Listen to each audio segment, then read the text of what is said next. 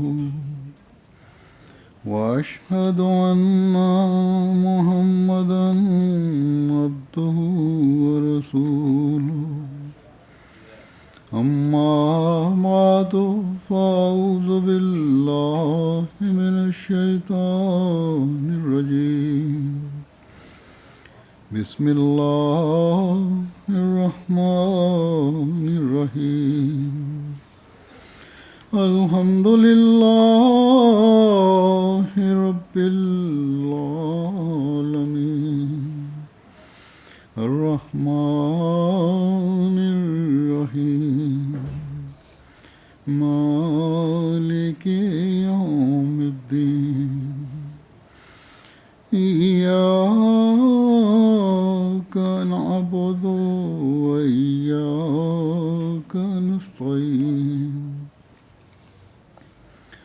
اهدنا الصراط المستقيم صراط الذين أنعمت عليهم غير المغضوب عليهم ولا الضالين وأن المساجد لله فلا تدعوا مع الله أحدا قل أمر ربي بالقسط وأقيموا وجوهكم عند كل مسجد وادعوه مخلصين له الدين كما بدأكم تعودون. ان آیات کا ترجمہ یہ ہے کہ اور یقیناً مسجدیں اللہ ہی کے لیے ہیں، بس اللہ کے ساتھ کسی کو نہ پکارو. یہ سورہ جن کی آیت ہے، اور دوسری آیت سورہ اعراف کی ہے. اس کا ترجمہ ہے کہ تو کہہ دے کہ میرے رب نے انصاف کا حکم دیا ہے، نیز یہ کہ تم ہر مسجد میں اپنی توجہات اللہ کی طرف سیدھی رکھو اور دین کو اس کے لیے خالص کرتے ہوئے اسی کو پکارا کرو. جس طرح اس نے تمہیں پہلی بار پیدا کیا اسی طرح تم مرنے کے بعد لوٹو گے.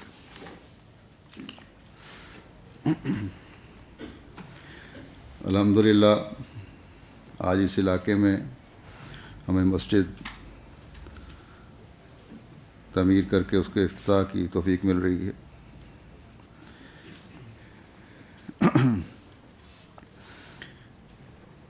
یہ دنیا کے لیے بھی بتا دوں کہ فیلتھم کا علاقہ کہلاتا ہے، ہونسلو بھی قریب ہے، اس لیے اس علاقے کی یہ مشترکہ مسجد ہے جو دو جماعتیں ہیں، ساؤتھ اور نارتھ.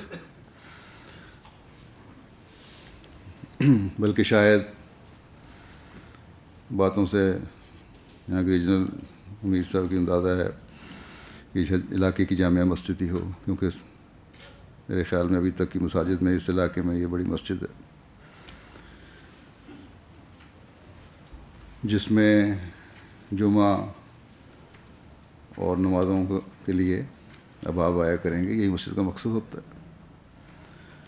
اللہ کرے کہ یہاں ہر علاقے میں جماعت کو اپنی مسجد بنانے کی توفیق مل جائے، تاکہ حضرت مسیح موعود علیہ الصلوۃ والسلام کی خواہش اور ارشاد کو پورا کرتے ہوئے ہماری مسجدیں اسلام اور جماعت کے تعارف کا ذریعہ بنیں، تبلیغ کے نئے میدان کھلیں اور دنیا کو اسلام کی حقیقی تعلیم کا پتہ چلے. کیونکہ آج اس زمانے میں جماعت احمدیہ ہی ہے جو حقیقی اسلام دنیا کے سامنے پیش کر سکتی ہے. اور پھر ہمارے لیے مساجد کی تعمیر اس لیے بھی اہم ہے کہ ایک روایت میں آتا ہے، حضرت عائشہ رضی اللہ تعالیٰ عنہ بیان فرماتی ہیں کہ رسول اللہ صلی اللہ علیہ وسلم نے فرمایا، بلکہ حکم دیا کہ قبیلوں یا محلوں میں یا گھروں میں مسجدیں بناؤ. اس زمانے میں محلے قبیلوں کی صورت میں بات ہوا کرتے تھے عموماً، بلکہ آج کل بھی اب دیکھیں بعض قومیں دوسرے ملکوں میں جا کر ایک جگہ اکٹھا رہنے کو پسند کرتی ہیں. چینی لوگ جہاں بھی جاتے ہیں چائنا ٹاؤن بنا لیتے ہیں. بہرحال اس روایت میں ہے کہ ہر علاقے میں مسجدیں بناؤ اور پھر انہیں پاک و صاف بھی رکھو. اسی طرح قرآن کریم میں بھی مساجد کی تعمیر کا ارشاد ہے متعدد جگہ پہ. بس مساجد کی بڑی اہمیت ہے، خاص طور پر ہمارے لیے جو احمدی مسلمان کہلاتے ہیں، تاکہ جہاں ہم اپنی اجتماعی باتوں کے لیے ایک پاک صاف جگہ کا انتظام کر کے انتظام کریں اور اس کے لیے خاص اہتمام کریں. وہاں آج کل جب کہ اسلام کے خلاف بے شمار غلط فہمیاں پیدا ہو رہی ہیں، اسلام کی خوبصورت تعلیم کو دنیا کے سامنے پیش کریں. گو اس علاقے میں ساؤتھ ہال اور ہانسلو میں ہمارے سینٹر ہیں، اور بھی جگہ مجھے بتایا انہوں نے سینٹر ہیں جہاں نماز کے لیے سب جمع ہوتے ہیں، جماعتی پروگرام وغیرہ بھی ہوتے ہیں، غیروں کے ساتھ پروگرام بھی ہوتے ہیں، لیکن باقاعدہ مسجد سے بہرحال نئے راستے کھلتے ہیں. اللہ تعالیٰ کے فضل سے اس علاقے میں، اس ریجن میں ہی حیض کی جماعت نے بھی مسجد بنا لی ہے، اور انشاءاللہ تعالیٰ اگلے ہفتے اس کا بھی افتتاح ہوگا. یہ مسجد جس میں اس وقت خطبہ دیا جا رہا ہے، یہ عمارت گو خاص مسجد کے لیے، یعنی جسے کہتے ہیں پرپز بلڈ مسجد، وہ تو نہیں ہے. ایک عمارت کو جو دفاتر کی عمارت تھی تبدیل کیا گیا ہے مسجد میں. اسی طرح حیض میں بھی کمیونٹی سینٹر کو مسجد میں تبدیل کیا گیا ہے. اللہ تعالیٰ ان مساجد کو، جن کو جیسا کہ میں نے کہا مختلف عمارتوں کو مسجد میں تبدیل کیا گیا ہے، ان مساجد کو تعلیم، اسلام کی تعلیم کے پھیلانے کا بھی ذریعہ بنائے.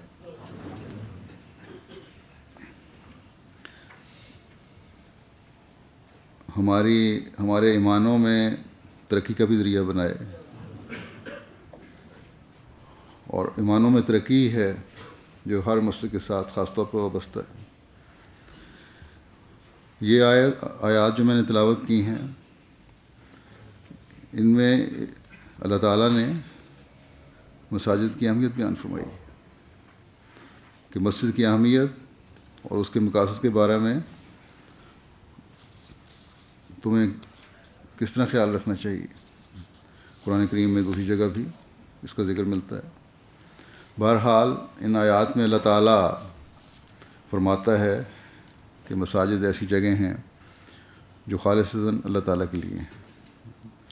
یہاں جو آئے خالص عبد بن کر آئے، اور مسجدوں میں کبھی کوئی کفر، شرک، بلکہ دنیاوی باتیں بھی نہ ہوں. اسی لیے حضرت صلی اللہ علیہ وسلم نے کاروباری باتیں بلکہ دنیاوی چیزوں کے، گمشدہ چیزوں کے اعلان کرنے سے بھی منع فرمایا. ہاں، جن باتوں کی اجازت ہے وہ خدا تعالیٰ کی عبادت کے بعد اللہ تعالیٰ کے پیغام کو دنیا میں پھیلانے کے منصوبے، دنیا کو خدا تعالیٰ کے قریب کرنے کے منصوبے، اور اس پر عمل کرنے کے لیے اپنے آپ کو تیار کرنا، اللہ تعالیٰ کی مخلوق کی بہتری کے سامان کرنے کے لیے مشورے، اور اس کے لیے اپنے آپ کو پیش کرنا. یہاں اس بات کی وضاحت ہو گئی اس پہلی آیت میں، فَلَا تَدْعُوا مَعَ اللَّهِ أَحَدًا،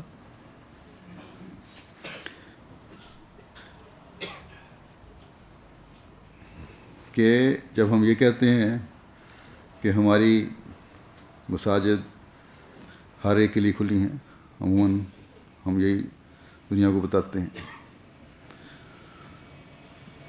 ایک تو اس کا یہ مطلب ہے جس کا عموماً ہماری مساجد میں اظہار ہوتا ہے کہ کوئی شخص چاہے کسی بھی مذہب کا ہو یا لا مذہب بھی ہو، یہاں آ سکتا ہے، آتا ہے، اور اس کے پروگرام بھی ہوتے ہیں. لیکن اللہ تعالیٰ کے اس حکم کو ہمیں ہمیشہ سامنے رکھنا ہوگا کہ مساجد اللہ تعالیٰ کی عبادت کے لیے ہیں. اگر ہم کسی دوسرے مذہب والے کو اجازت دیں عبادت کرنے کی، تو اس بات کی کہ جو خدا تعالیٰ کی خالص عبادت کا حصہ ہے، کیونکہ ہر مذہب میں ایک خدا کا تصور ہی پایا جاتا ہے، تو جو خدا تعالیٰ کی خالص عبادت کا حصہ ہے وہ تو تم بے شک ہماری مسجد میں کر سکتے ہو، اور جو بتوں کی عبادت کا حصہ ہے، جو شرک کے حصے ہیں، وہ بہرحال مسجد سے باہر جا کر. بس اس شرط کے ساتھ کوئی بھی مذہب رکھنے والا مسجد میں آ کر عبادت کر سکتا. مسجدیں وہ جگہ ہیں جہاں شرک کی بہرحال اجازت نہیں ہے. وَأَنَّ الْمَسَاجِدَ لِلَّهِ وَلَا تَدْعُوا مَعَ اللَّهِ أَحَدًا، کہ یقیناً مسجدیں اللہ تعالیٰ ہی کے لیے ہیں. ان کی تعمیر کا مقصد ہی ایک خدا کی عبادت کے لیے جمع ہونا ہے. یہ خدا تعالیٰ کا گھر ہیں، اور خدا تعالیٰ نے حکم فرمایا ہے کہ اگر میرے گھر میں عبادت کے لیے آنا ہے تو پھر میری اور صرف میری عبادت کرو، اور جو میرے احکامات ہیں ان پر عمل کرو. اس سے پہلی آیات میں بھی یہی مضمون چل رہا ہے کہ خدا تعالیٰ کی ذات ہی واحد و یگانہ ذات ہے، اور اس سے دور جانے والے اپنے کیے کی سزا بھگت لیں گے. اور حضرت صلی اللہ علیہ وسلم کی بعثت کے بعد تو یہ بات اور بھی زیادہ روشن اور واضح ہو گئی، اور اللہ تعالیٰ نے یہ فیصلہ کیا کہ اپنی وحدانیت کو دنیا میں اب حضرت صلی اللہ علیہ وسلم کے ذریعے سے قائم فرمائے گا، اور مساجد اس مقصد کو پورا کرنے کا ایک ذریعہ ہیں. اور اب دنیا میں اللہ تعالیٰ کی وحدانیت اور سچائی صرف اور صرف مساجد کے ذریعے ہی پھیلے گی. بس وہ لوگ جو حضرت صلی اللہ علیہ وسلم پر ایمان لانے کا دعویٰ کرتے ہیں، اور ہم جو حضرت صلی اللہ علیہ وسلم کے مقصد کو پورا کرنے کے لیے آنے والے آپ کے غلام صادق کی جماعت میں بھی شامل ہونے کا دعویٰ کرتے ہیں، ہمارا تو اب یہ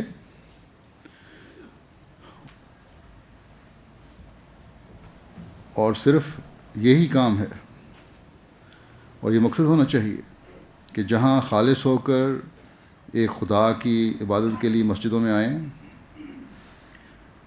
تاکہ ہماری عبادتوں کے معیار اور اللہ تعالیٰ سے ایک زندہ تعلق قائم ہو، معیار بڑھیں اور زندہ تعلق قائم ہو.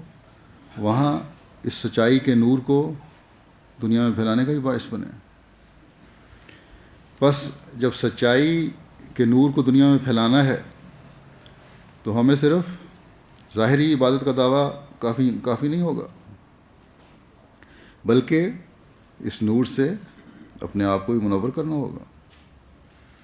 جو دوسری آیت میں نے تلاوت کی ہے سورہ اعراف کی، اس میں اللہ تعالیٰ نے پہلے انصاف کا حکم دیا. فرمایا کل امر ربی بالقسط، تو کہہ دے کہ میرے رب نے انصاف کا حکم دیا ہے. یہ حکم جہاں حضرت صلی اللہ علیہ وسلم کو دیا، وہاں ہر اس حقیقی مومن کو بھی ہے جو آپ پر ایمان لانے کا دعویٰ کرتا ہے. بس یہاں سب سے پہلے اس اعلان کا حکم ہے کہ ہم وہ لوگ ہیں جن کو انصاف قائم کرنے، حقوق قائم کرنے، ہر قسم کے امتیازی سلوکوں سے بالا تر ہونے اور تقوی پر چلنے کا حکم ہے. اور جن لوگوں کی یہ حالت ہوتی ہے وہی اللہ تعالیٰ کی طرف تمام تر توجہ پھیرتے ہوئے اس کی عبادت کا بھی حق ادا کرتے ہیں. بس دلوں کے پاک لوگ ہی عبادت کا بھی حق ادا کرنے والے ہوتے ہیں، جن کی طبیعت میں نیکی، پاکیزگی اور انصاف نہیں. وہ نہ تو حقوق العباد ادا کرتے ہیں اور نہ حقوق اللہ. ایک معاملے میں اگر نیکی اور انصاف کرتے ہیں تو دوسرے معاملے میں عدل و انصاف ایسے لوگوں میں نظر نہیں آتا. بس تقوی ہے جو انصاف قائم کرواتا ہے، اور تقوی ہے جو اللہ تعالیٰ کی طرف تمام تر توجہ پھیرنے کے لیے مائل کرتا ہے، اور جو تمام تر اور تقوی ہی ہے جو عبادت کا حق ادا کرواتا ہے.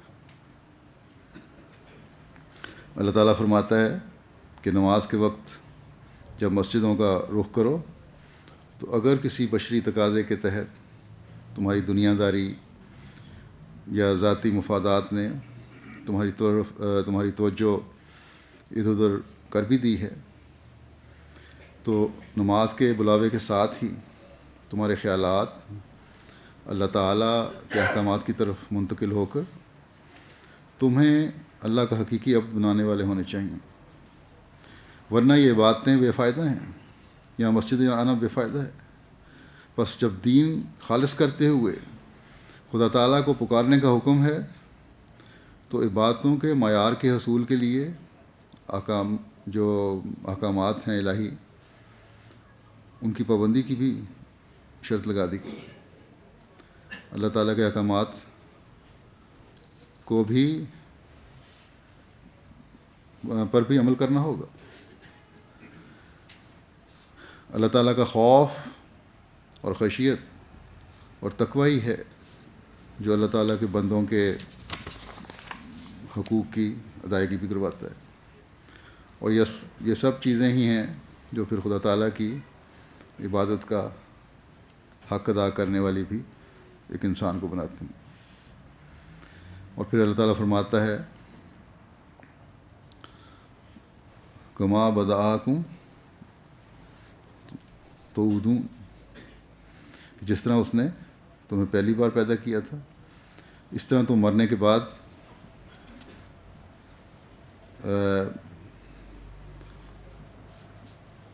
لوٹو گے اللہ تعالیٰ کی طرف۔ انسان کو یاد رکھنا چاہیے کہ دنیا میں کیے گئے اعمال اگلے جہان کی جزا سزا کا باعث بنتے ہیں۔ بس اللہ فرماتا ہے تمہاری جسمانی پیدائش کے مختلف مرحلے اور پھر یہ زندگی گزارنا تمہیں اس بات کی طرف توجہ دلانے والا ہونا چاہیے کہ مرنے کے بعد کی زندگی کے بھی مختلف دور ہیں جن میں سے روح نے گزرنا ہے۔ بس اس اخروی زندگی اور روح کی بہتر نشو و نما کے لیے، صحیح نشو و نما کے لیے اپنے اس دنیا کے اعمال کے ذریعے فکر کرو، اور یہ فکر اسی وقت حقیقی رنگ میں ہو سکتی ہے جب اللہ تعالیٰ کی عبادت کا حق ادا کیا جائے اور اپنی عبادتوں کو خالص اللہ تعالیٰ کی رضا حاصل کرنے کے لیے بجا لایا جائے، اس کے احکامات پر پوری طرح عمل کرنے کی کوشش کی جائے۔ عبادت کے وقت یہ ذہن میں ہو کہ خدا تعالیٰ کے سامنے کھڑا ہوں اور یہ خالص اللہ تعالیٰ کی طرف توجہ پھیرتے ہوئے عبادت ہی ہے جو مجھے اس دنیا میں اللہ تعالیٰ کے فضلوں کو حاصل کرنے والا بنائے گی، اور اخروی زندگی میں بھی۔ خالص عبادت کس طرح ہونی چاہیے، اس بات کا نقشہ کھینچتے ہوئے ایک سوال کرنے والے کے اس سوال پر کہ نماز میں کھڑے ہو کر اللہ جل شانہ کا کس طرح کا نقشہ پیش نظر ہونا چاہیے، حضرت مسیح موعود نے اس سوال کے جواب میں فرمایا کہ موٹی بات ہے کہ قرآن شریف میں لکھا ہے ادعو ہو مخلصین لہ الدین، کہ اخلاص سے خدا تعالیٰ کو یاد کرنا چاہیے اور اس کے احسانوں کا بہت مطالعہ کرنا چاہیے۔ بے شمار احسانات ہیں انسان پر اللہ تعالیٰ کے، اور خاص طور پر جو یہاں رہنے والے ہیں، مذہبی آزادی بھی ہے اور دنیاوی معاملات میں بھی اللہ تعالیٰ کے بہت فضل اور احسان ہیں۔ فرمایا کہ اس کے احسانوں کو بہت مطالعہ کرنا چاہیے کہ اخلاص ہو، احسان ہو، اور اس کی طرف ایسا رجوع ہو کہ بس وہی ایک رب اور حقیقی کارساز ہے۔ عبادت کے اصول کا خلاصہ اصل میں یہی ہے کہ اپنے آپ کو اس طرح سے کھڑا کرے کہ گویا خدا کو دیکھ رہا ہے، اور یا یہ کہ خدا اسے دیکھ رہا ہے، ہر قسم کی ملونی اور ہر طرح کے شرک سے پاک ہو جاوے، اور اسی کی عظمت اور اسی کی ربوبیت کا خیال رکھے، ادعیہ معصورہ اور دوسری دعائیں خدا سے بہت مانگے، اور بہت توبہ استغفار کرے، اور بار بار اپنی کمزوری کا اظہار کرے تاکہ تزکیہ نفس ہو جاوے اور خدا سے سچا تعلق ہو جاوے اور اسی کی محبت میں محو ہو جاوے۔ بس یہ وہ حالت ہے جو ایک مومن کو اپنے اندر پیدا کرنے کی کوشش کرنی چاہیے، اور مسجد اس حالت کے پیدا کرنے اور اس کی یاد دہانی کروانے کا بہترین ذریعہ ہے۔ بس ہمیں ہمیشہ یاد رکھنا چاہیے کہ مسجد بننے سے ہماری ذمہ داری پہلے سے بہت زیادہ بڑھ گئی۔ جہاں ہم نے عبادتوں کے حق ادا کرنے ہیں، وہاں اللہ تعالیٰ کے باقی احکامات کی پابندی کی طرف بھی توجہ کرنی ہے، پہلے سے بڑھ کر توجہ دینی ہے، ورنہ مخلصین لہ الدین پر ہم عمل کرنے والے نہیں ہوں گے۔ حضرت مسیح موعود علیہ السلام ایک جگہ فرماتے ہیں کہ اب یہ زمانہ ہے کہ اس میں ریاکاری، عجب، خود بینی، تکبر، نخوت، رعونت وغیرہ صفات رذیلہ ترقی کر گئے ہیں، اور مخلصین لہ الدین وغیرہ صفات حسنہ جو تھے وہ آسمان پر اٹھ گئے۔ توکل، تفویض وغیرہ سب باتیں کالعدم ہیں، یعنی دنیا داری پر انحصار اور اپنی بڑائی، تکبر وغیرہ بڑھتا چلا جا رہا ہے۔ اللہ تعالیٰ پر توکل کم ہے، دنیا کے خداؤں کی طرف توجہ زیادہ ہے، اللہ تعالیٰ کی ربوبیت کی طرف توجہ کم ہے، عبادت کے حق بھی ادا نہیں کیے جاتے، اور جو کام اللہ تعالیٰ نے سپرد کیے ہیں، جن نیکیوں کا حکم دیا ہے، ان پر توجہ بالکل بھی نہیں ہے۔ فرماتے ہیں کہ ایسے لوگ پھر مخلصین لہ الدین کس طرح ہو سکتے ہیں، کس طرح یہ حق ادا کر سکتے ہیں؟ پھر آپ نے فرمایا اب خدا کا ارادہ ہے کہ ان کی تخم ریزی ہو، یعنی ان نیک کاموں کی تخم ریزی ہو۔ یہ خدا کا ارادہ کس طرح ہے؟ یہ اس زمانے میں حضرت مسیح موعود علیہ السلام کو بھیج کر اللہ تعالیٰ نے اپنے اس ارادے کو عملی جامہ پہنایا ہے۔ بس ہم جب حضرت مسیح موعود علیہ السلام کی طرف منسوب ہونے کا دعویٰ کرتے ہیں تو ہمیں دنیا داری سے ہٹ کر خالص ہونا ہوگا، اور جیسا کہ میں نے پہلے بھی کہا، تب ہی مسجد بنانے کا ہمارا مقصد پورا ہوگا۔ عبادتوں کے ساتھ اپنے اعمال کی درستی کی طرف توجہ دینی ہوگی۔ جو یہ کرے گا وہی حضرت مسیح موعود علیہ السلام کی بیعت کا حق ادا کرنے والا ہوگا۔ حضرت مسیح موعود علیہ السلام کے یہ الفاظ کہ اب خدا کا ارادہ ہے کہ ان کی تخم ریزی ہو، یہ میرے الفاظ نہیں ہیں، بلکہ طبیعتوں میں یہ انقلاب اس تخم ریزی سے پیدا ہوئے۔ آج سے 123 سال پہلے جو تخم ریزی ہوئی تھی، اس نے لاکھوں عباد الصالحین پیدا کیے، عباد الصالحین کے پھل آپ کو عطا کیے، اور اللہ تعالیٰ کا یہ سلوک آج بھی جاری ہے۔ نئے لوگ جو جماعت میں شامل ہوتے ہیں اس سوچ کے ساتھ ہوتے ہیں کہ کس طرح اللہ تعالیٰ سے تعلق پیدا ہو، زندہ تعلق پیدا ہو، کس طرح عبادتوں کے معیار بلند کرنے کی کوشش کی جائے، کس طرح اعلیٰ معیار حاصل کیے جائیں جس سے بندہ اللہ تعالیٰ کی رضا حاصل کرنے والا بن جائے۔ اس وقت میرے سامنے آپ لوگ جو بیٹھے ہوئے ہیں، بہت بڑی تعداد ایسے احمدیوں کی ہے جن کے باپ دادا احمدی ہوئے، جنہوں نے خدا تعالیٰ کے ارادے کو سمجھا اور حضرت مسیح موعود علیہ السلام کی بیعت میں آئے، اور حقوق اللہ اور حقوق العباد کے معیار قائم کیے۔ بس ان بزرگوں کی عبادتوں کو مزید پھل لگانے کے لیے اگلی نسلوں کا فرض بنتا ہے کہ اللہ تعالیٰ سے سچے تعلق کو نہ صرف قائم رکھیں بلکہ بڑھانے کی کوشش کریں، اور یہی چیز ہے جو حضرت مسیح موعود علیہ السلام کی جماعت کو دوسروں سے ممتاز کرنے والی ہوگی۔ ورنہ ظاہری نمازیں، ظاہری روزے، ظاہری طور پر قرآن کریم پڑھنا، اس کی تلاوت کرنا، یہ تو بہت سے دوسرے لوگ بھی کرتے ہیں.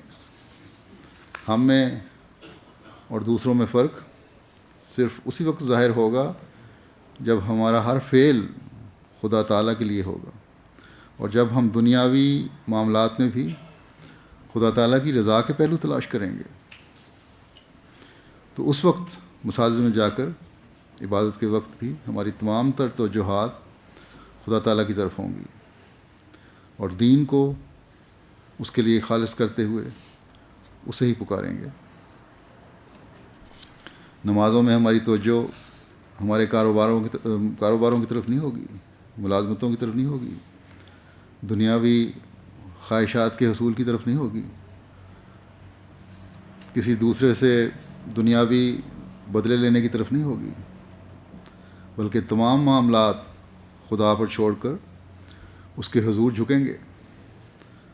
اللہ کرے کہ ہم اللہ تعالیٰ کی رضا کے حصول کے لیے اللہ تعالیٰ کے احکامات پر عمل کرنے والے ہوں، ان باتوں پر عمل کرنے والے ہوں جن کا اللہ تعالیٰ نے قرآن کریم میں ہمیں حکم دیا ہے، نیکیوں میں بڑھنے والے ہوں، تقویٰ میں ترقی کرنے والے ہوں، گناہوں اور زیادتی سے بچنے والے ہوں، اور اس کے خلاف جہاد کرنے والے ہوں. صرف بچنا ہی کام نہیں بلکہ اس کے خلاف جہاد بھی کرنا ہے.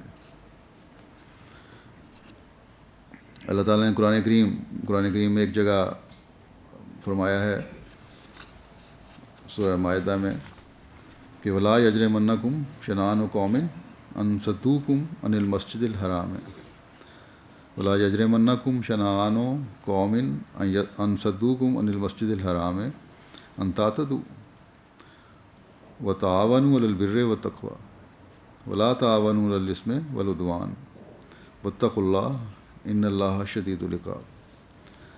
کہ تمہیں کسی قوم کی دشمنی اس وجہ سے کہ انہوں نے تمہیں مسجد حرام سے روکا تھا، اس بات پر آمادہ نہ کرے کہ تم زیادتی کرو، اور نیکی اور تقویٰ میں ایک دوسرے سے تعاون کرو، اور گناہوں اور زیادتی کے کاموں میں تعاون نہ کرو. اللہ سے ڈرو، یقین اللہ سزا دینے میں بہت سخت ہے.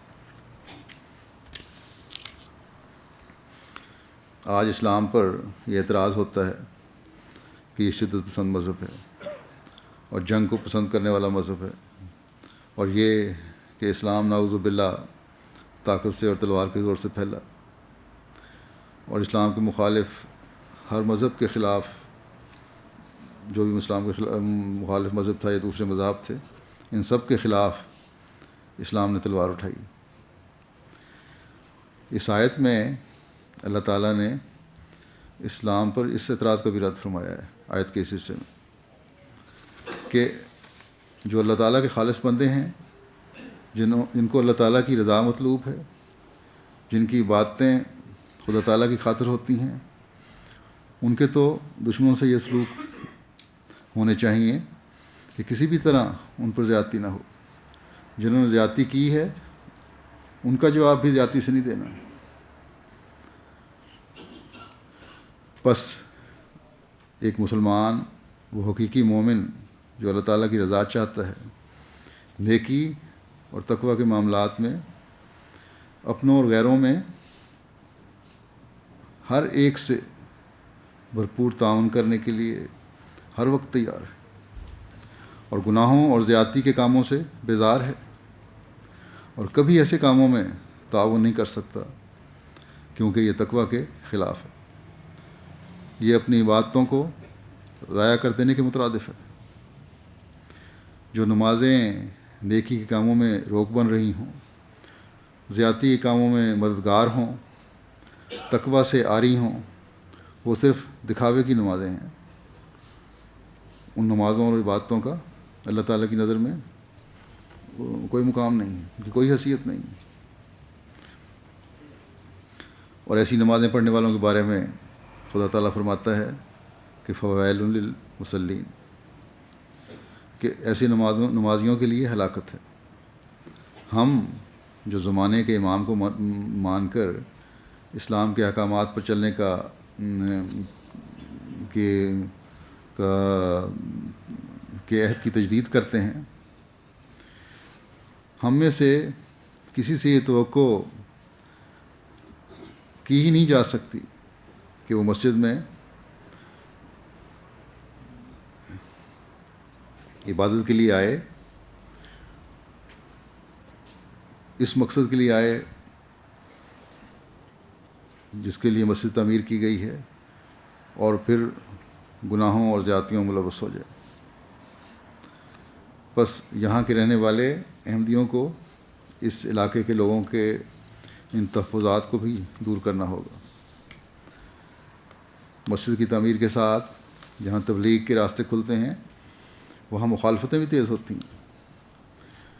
مسلمانوں کی طرف سے مخالفت اس لیے ہوتی ہے کہ ان کے علماء کی طرف سے احمدیت کی غلط تصویر پیش کی جاتی ہے، اور یہ کہا جاتا ہے کہ نعوذ باللہ احمدی حضرت صلی اللہ علیہ وسلم کی خاتمیت نبوت پر ڈاکہ مارنے والے ہیں، جبکہ احمدی ہمیشہ یہ اعلان کرتے ہیں کہ ہم حضرت صلی اللہ علیہ وسلم کے مقام خاتم النبیین پر سب سے بڑھ کر یقین کرنے والے ہیں، اور یہ فہم و ادراک ہمیں آپ کے عاشق صادق نے دیا ہے، حضرت مسیح موعود علیہ الصلوۃ والسلام نے دیا ہے۔ بہرحال مسلمانوں کی بھی مخالفت کا ہمیں سامنا ہوتا ہے، اسی طرح غیر مسلم مقامی لوگ اسلام کی اپنے ذہن میں بنائی ہوئی غلط تصویر کی وجہ سے فکر مند ہو کر ہم سے زیادتی کرتے ہیں۔ کچھ ویسے ہی ریسسٹ لوگ ہیں جو غیر قوموں کے، غیر ملکیوں کے خلاف ہیں، ان کی طرف سے بھی زیادتی ہوتی ہے، تو ہم تو ہر طرف سے زیادتی کا نشانہ بنتے ہیں۔ پرسوں رات بھی یہاں مسجد کی دیوار پر جو غلط الفاظ لکھے گئے یا پینٹ وغیرہ پھینک کر گند کرنے کی کوشش کی گئی، یہ اسی دل میں بٹھائی ہوئی دشمنی کا نتیجہ ہے، یا جو اسلام کے خلاف غیر مسلموں میں ہے۔ بس ہم نے ہر قسم کے لوگوں کے شکوک و شبہات دور کرنے ہیں، اور وہ اسی وقت ہو سکتے ہیں جب ہماری باتیں خالصتاً للہ ہوں گی، جب ہم مسجد کی تعمیر کے مقصد کا حق ادا کرنے والے ہوں گے۔ اسی طرح یہ بات بھی ہمیشہ یاد رکھنی چاہیے کہ جماعت کی خوبصورتی اسی میں ہے کہ اس میں آپس میں بھی نیکی اور تقوی میں ایک دوسرے سے بڑھ کر اظہار پایا جائے، آپس کے تعلقات کو اللہ تعالیٰ کی رضا کے حصول کے لیے اس طرح بنایا جائے کہ ہر دیکھنے والا کہے کہ یہ آپس کی محبت اور بھائی چارہ اس جماعت کا ایک خاص وصف و خاصہ ہے۔ نماز با جماعت کے لیے مسجد میں آنے کے حکم کی ایک اہمیت یہ بھی ہے کہ ایک جماعت کا نظارہ پیش ہو، ایک وجود بن جائیں سب، اور آپس کی محبتیں بڑھیں اور رنجشیں دور ہوں۔ حضرت مسیح موعود علیہ الصلوۃ والسلام ایک جگہ ہمیں نصیحت کرتے ہوئے فرماتے ہیں کہ یہ دستور ہونا چاہیے کہ کمزور بھائیوں کی مدد کی جاوے اور ان کو طاقت دی جاوے۔ یہ کس قدر نامناسب بات ہے کہ دو بھائی ہیں، ایک تیرنا جانتا ہے دوسرا نہیں، کیا پہلے کا یہ فرض ہونا چاہیے اور دوسرا نہیں، تو کیا پہلے کا یہ فرض ہونا چاہیے کہ وہ دوسرے کو ڈوبنے سے بچاوے یا اس کو ڈوبنے دے؟ اس کا فرض ہے کہ اس کو غرق ہونے سے بچائے۔ اسی لیے قرآن شریف میں آیا ہے تعاونوا علی البر والتقوی، کہ کمزور بھائیوں کا بار اٹھاؤ، عملی، ایمانی اور مالی کمزوریوں میں بھی شریک ہو جاؤ، بدنی کمزوریوں کا بھی علاج کرو۔ کوئی جماعت نہیں ہو سکتی جب تک کمزوروں کو طاقتور سہارا نہیں دیتے، اور اس کی یہی صورت ہے کہ ان کی پردہ پوشی کی جاوے۔ صحابہ کو یہی تعلیم ہوئی کہ نئے مسلموں کی کمزوریاں دیکھ کر نہ چڑھو، کیونکہ تم بھی ایسے ہی کمزور تھے۔ اسی طرح یہ ضرور ہے کہ بڑا چھوٹے کی خدمت کرے اور محبت اور ملائمت کے ساتھ برتاؤ کرے۔ پھر فرماتے ہیں دیکھو وہ جماعت نہیں ہو سکتی جو ایک دوسرے کو کھائے، اور جب چار مل کر بیٹھیں تو تو ایک اپنے غریب بھائی کا گلہ کریں اور نکتہ چینیاں کرتے رہیں اور کمزوروں اور غریبوں کی حقارت کریں اور ان کو حقارت اور نفرت کی نگاہ سے دیکھیں۔ ایسا ہرگز نہیں ہونا چاہیے، بلکہ اجماع میں چاہیے قوت آ جاوے اور وحدت پیدا ہو جاوے، جس سے محبت آتی ہے اور برکات پیدا ہوتے ہیں۔ کیوں نہیں کیا جاتا کہ اخلاقی قوتوں کو وسیع کیا جاوے، اور یہ تب ہوتا ہے کہ جب ہمدردی، محبت اور عفو اور کرم کو عام کیا جاوے اور تمام عادتوں پر رحم اور ہمدردی، پردہ پوشی کو مقدم کر لیا جاوے۔ ذرا سی بات پر ایسی سخت گرفتیں نہیں ہونی چاہیے جو دل شکنی اور رنج کا موجب ہوتی ہیں۔ جماعت تب بنتی ہے کہ بعض کی ہمدردی کریں، پردہ پوشی کی جاوے۔ جب یہ حالت پیدا ہو تب ایک وجود ہو کر ایک دوسرے کے جوارے ہو جاتے ہیں اور اپنے تئیں حقیقی بھائی سے بڑھ کر سمجھتے ہیں۔ خدا تعالیٰ نے صحابہ کو بھی یہی طریق و نعمت اخوت یاد دلائی ہے۔ اگر وہ سونے کے پہاڑ بھی خرچ کرتے تو وہ اخوت ان کو نہ ملتی جو رسول اللہ صلی اللہ علیہ وسلم کے ذریعے ان کو ملی۔ اسی طرح پر خدا تعالیٰ نے یہ سلسلہ قائم کیا ہے اور اسی قسم کی اخوت یہاں قائم کرے گا۔ بس یہ انقلاب پیدا کرنے کے لیے حضرت مسیح موعود علیہ الصلوۃ والسلام آئے تھے کہ تقویٰ کو دنیا میں دوبارہ قائم کریں اور حقوق اللہ اور حقوق العباد ادا کرنے والے عباد الرحمن کا خالص گروہ بنائیں۔ بس ہماری خوشی صرف مسجد کی تعمیر کے ساتھ نہیں ہے، بلکہ مسجدوں کی تعمیر کے ساتھ مخلصین لہ الدین پر عمل کرتے ہوئے حقیقی عبد بننے میں۔ اس مادی دور میں جب کہ ہر طرف مادیت کے حصول کے لیے، دنیا داری کے لیے ایک دوڑ لگی ہوئی ہے، یہ معیار حاصل کرنا یقیناً اللہ تعالیٰ کے فضلوں کو کھینچنے والا بناتا ہے۔ آج اللہ تعالیٰ کے فضل سے حضرت مسیح موعود علیہ الصلوۃ والسلام کے ذریعے حقیقی اسلام کا پیغام دنیا کے کونے کونے میں پہنچ رہا ہے، جہاں غیر مسلم بھی اسلام قبول کر کے عباد الرحمن بن رہے ہیں، وہاں مسلمان بھی بدعتوں سے دور ہٹ کر حقیقی اسلام کو سمجھ رہے ہیں اور آپ کی بیعت میں شامل ہو رہے ہیں۔ جیسا کہ میں نے شروع میں بھی کہا تھا کہ حقیقی اسلام حضرت مسیح علیہ الصلوۃ والسلام ہی اس زمانے میں حضرت صلی اللہ علیہ وسلم کی نمائندگی میں پیش فرماتے ہیں۔ پرسوں کی ڈاک میں ہی میں ایک خط دیکھ رہا تھا، ایک ازبک احمدی کا، جس میں اس بات کا اظہار تھا کہ کس طرح اللہ تعالیٰ نے ان کی کایا پلٹی ہے۔ تو یہ ہے اللہ تعالیٰ کا فضل کہ نیک فطرتوں کو کس طرح جماعت کا حصہ بناتا چلا جا رہا ہے اور بدعات سے پاک کر رہا ہے۔ وہ لکھتے ہیں، ازبک زبان میں انہوں نے لکھا ہے، ترجمہ یہ ہے کہ وہ زندگی جو ہم اس وقت گزار رہے ہیں، اس میں کچھ ایسی چیزیں بھی ہیں جن سے ہم مکمل بے خبر حال میں رہے ہیں۔ آج کے دن تک وہ الفاظ جو انسان نے کبھی نہ سنے تھے، مثلا یہ باتیں کہ وفات شدگان پر قرآن خوانی کرنا، وہ اپنی بدعات کا ذکر کر رہے ہیں، یا عیسیٰ علیہ السلام کو فوت شدہ تسلیم کرنا وغیرہ۔ لیکن صبر و تحمل سے ہم نے ان کتب کا مطالعہ کیا، یعنی حضرت مسیح موعود علیہ السلام کی کتابوں کا مطالعہ کیا، جو ان کی زبان میں ابھی چند ایک جو لٹریچر مہیا ہوا۔ کہتے ہیں کہ جوں ہم پڑھتے گئے، ہمارے قلوب میں، ہمارے دلوں میں روشنی اور نور داخل ہو کر ہمیں طاقت دیتا گیا۔ الحمدللہ ان کتب کو پڑھنے کے بعد ہمیں یہ احساس ہوا کہ ہم تو لمبے عرصے سے اللہ تعالیٰ کی راہ سے بہت ہی دور جا چکے تھے۔ ہم آپ کی خدمت میں اپنے لیے درخواست کرتے ہیں کہ دعا کریں کہ جماعت سے لی گئی الہی قوت اور نور ہمارے پورے بدن میں سرایت کر جاوے۔ اللہ تعالیٰ کا شکر ہے کہ پہلی بدعتوں بھری زندگی سے، لکھتے ہیں کہ اللہ تعالیٰ کا شکر ہے کہ پہلی بدعتوں بھری زندگی سے ہم نے چھٹکارا پا لیا، الحمدللہ۔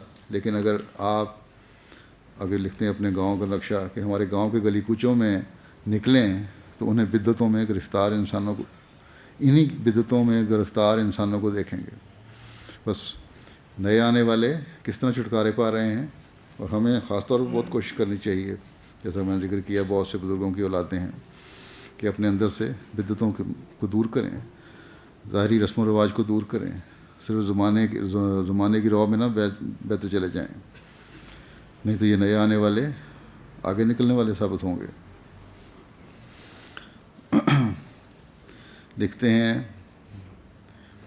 کہ یہ خط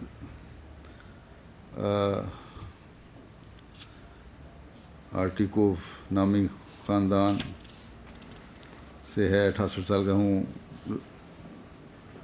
رسول جان اپنا نام لکھ رہے ہیں کہ ہم سب اہل خانہ اس بات پر ایمان لاتے ہیں کہ مسیح موعود آ چکے ہیں، اور ہماری خواہش ہے کہ ہمیں گواہی دینے والوں کی صف میں شمار کیا جائے. اور اس کے ساتھ ہم آپ کی خدمت میں یہ بھی درخواست دعا کرتے ہیں کہ اللہ تعالیٰ ہماری آئندہ نسلوں میں علماء اسلام اور مسلمان ڈاکٹر پیدا کرے، جب ان کے ہاں ڈاکٹروں کی بھی کمی ہوگی تو علماء وہ پیدا کرے. علماء تو پہلے بھی ان کے ہیں، ان کے نام نہاد، لیکن وہ حقیقی علماء پیدا کے لیے دعا کی درخواست کرتے ہیں کہ جو حقیقی عباد الرحمن ہوں، جو اللہ تعالیٰ کے صحیح احکامات پر چلنے والے ہوں، اس کی عبادت کا حق ادا کرنے والے ہوں. تو ان کے بارے میں یہ کون صاحب تھے، وہاں کے مبلغ نے تعارف لکھا ہے کہ موصوف احمدیت کے سخت مخالف تھے.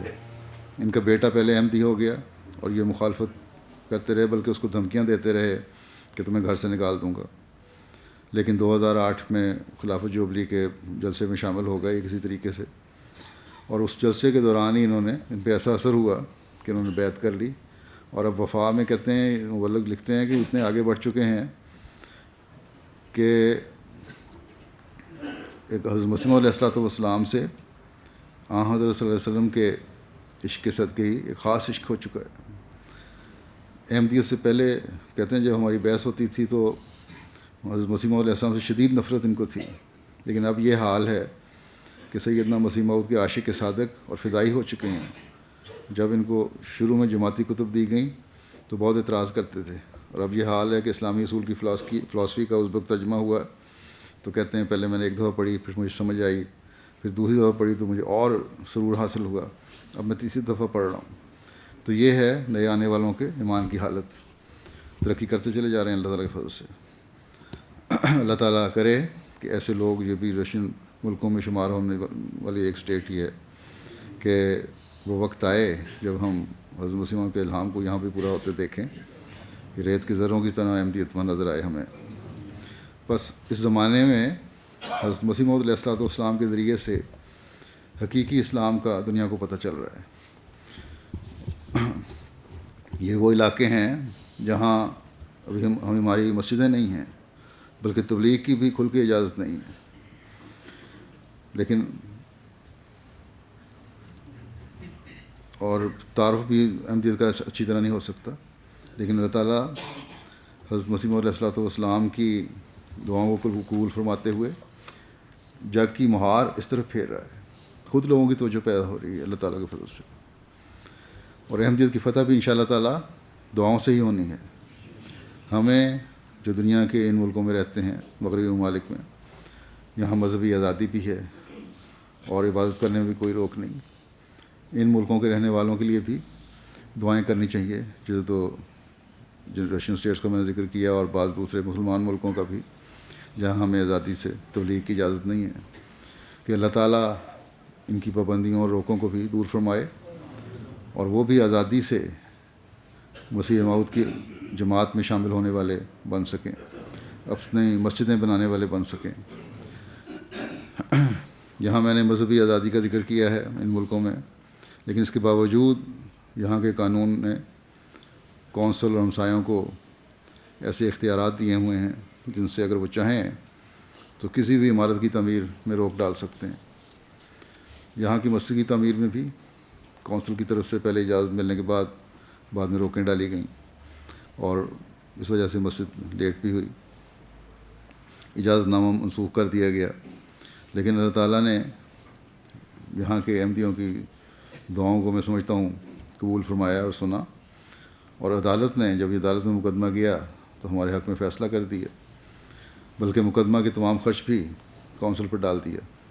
بس اس طرح یہاں کے احمدیوں کو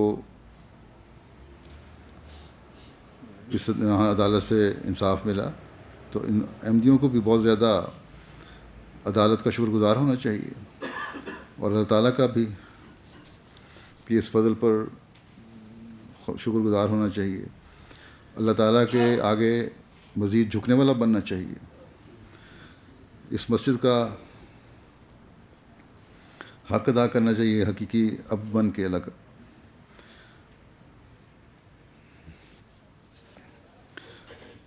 اس کے لیے باقاعدہ شکر گزاری کے لیے باقاعدہ مسجد میں 5 وقت یہاں نمازیوں کو آنا چاہیے۔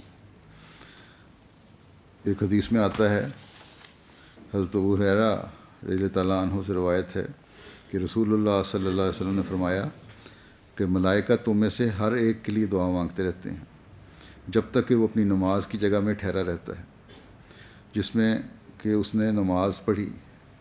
فرشتے کہتے ہیں کہ اے اللہ اسے بخش دے، اے اللہ اس پر رحم کر۔ کتنے خوش قسمت ہیں وہ لوگ جن کے لیے فرشتے دعائیں کریں، اور پھر ان کی دعاؤں کے ساتھ ایسے لوگوں کی اپنی دعائیں بھی شامل ہو کر اللہ تعالیٰ کے فضلوں کو جذب کرنے والی ہوں۔ جس کو اللہ تعالیٰ کی بخشش اور اس کا رحم مل گیا، اسے اور کیا چاہیے؟ اللہ تعالیٰ ہمیں ان لوگوں میں شامل فرمائے جو اللہ تعالیٰ کی بخشش اور رحم کے حاصل کرنے والے بنتے ہیں۔ آخر میں مسجد کی تعمیر کے بارے میں بھی جو مجھے معلومات دی گئی ہیں ان کا بھی مختصر ذکر کر دوں۔ کچھ ذکر تو شروع میں ہو گیا کہ کس طرح یہ مسجد بنی اور عمارت کو تبدیل کیا گیا، دفتری عمارت کو۔ اس کی خرید پر اور تعمیر پر تقریباً 9 لاکھ پاؤنڈ خرچ آیا ہے، اور اللہ تعالیٰ کے فضل سے جماعت نے، میرا خیال ہے ہونسلوں کی 2 جماعتوں نے، یہی مجھے بتایا گیا کہ زیادہ تر خرچ اٹھایا، اور ریجن نے بھی بعض جگہوں سے دوسری جماعتوں نے بھی چندے دیے ہوں گے۔ اگر صرف ہونسلوں کی اور فیلتھم کی جماعتوں کو شمار کیا جائے تو 200 کے قریب یہاں چندہ دہند بنتے ہیں۔ کل تعداد تو ان کی 600 ہے، تو اس نے یہ خرچ اٹھایا اور مسجد بنائی۔ اگر ریجن کو بھی شامل کر لیا زیادہ سے زیادہ 400 کے قریب بن جائیں گے، پھر بھی یہ کافی بڑی رقم ہے۔ جو بھی صورتحال ہو، بڑی اللہ تعالیٰ کے فضل سے قربانی دی ہے جماعت نے، اللہ تعالیٰ ان کی قربانیوں کو قبول فرمائے۔ اور خاص طور پر 6 اشخاص ایسے ہیں جن کی بڑی قربانیاں ہیں، جنہوں نے تقریباً 2,80,000 کے قریب قربانی کی ہے۔ ایک نے 1 لاکھ سے اوپر ادائیگی کی، باقی نے 20,000 سے لے کے 50,000 کے قریب تک۔ اللہ تعالیٰ ان سب کے اموال و نفوس میں بے انتہا برکت عطا فرمائے۔ آخر پر پھر یاد دہانی کے طور پر میں کہتا ہوں کہ مسجد کا حق اس کی تعمیر سے یا 10، 20، 50,000 یا لاکھ پاؤنڈ کی قربانی سے حاصل نہیں ہوتا۔ یہ مقصد کبھی اس طرح حاصل نہیں ہوگا۔ اصل مقصد اس کو آباد کرنے سے حاصل ہوتا ہے، اور آبادی بھی ایسی جو خالصتاً للہ ہو، خالص ہو کر اللہ تعالیٰ کی عبادت کرنے کے لیے ہو، اور مسجد سے باہر نکل کر بھی اس عبادت کا ایسا اثر ہو کہ خدا تعالیٰ کے بندوں کا حق ادا کرنے والے بنیں، نیکی اور تقوی میں ترقی کرنے والے بنیں۔ اور یہی چیز ہمیں حضرت مسیح موعود علیہ الصلوۃ والسلام کی بیعت کا حق ادا کرنے والا بنائے گی۔ اللہ تعالیٰ ہمیں اس کی توفیق عطا فرمائے۔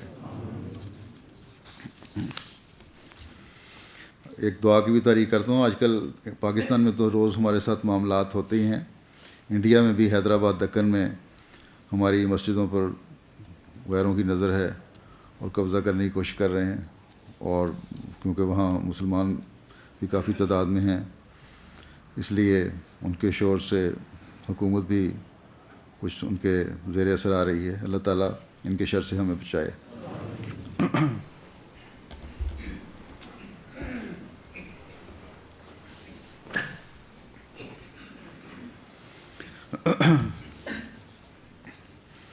الحمد لله الحمد لله نحمده ونستعينه ونستغفره ونؤمن به ونتوكل عليه ونعوذ بالله من شرور أنفسنا ومن سيئات أعمالنا من يهده الله فلا مضل له ومن يضلل فلا هادي له ونشهد أن لا إله إلا الله ونشهد أن محمدا عبده ورسوله عباد الله رحمكم الله إن الله يأمر بالعدل والإحسان وإيتاء ذي القربى وينهى عن الفحشاء والمنكر والبغي يعظكم لعلكم تذكرون اذكروا الله يذكركم اذكروا الله يذكركم وادعوه يستجب لكم ولذكر الله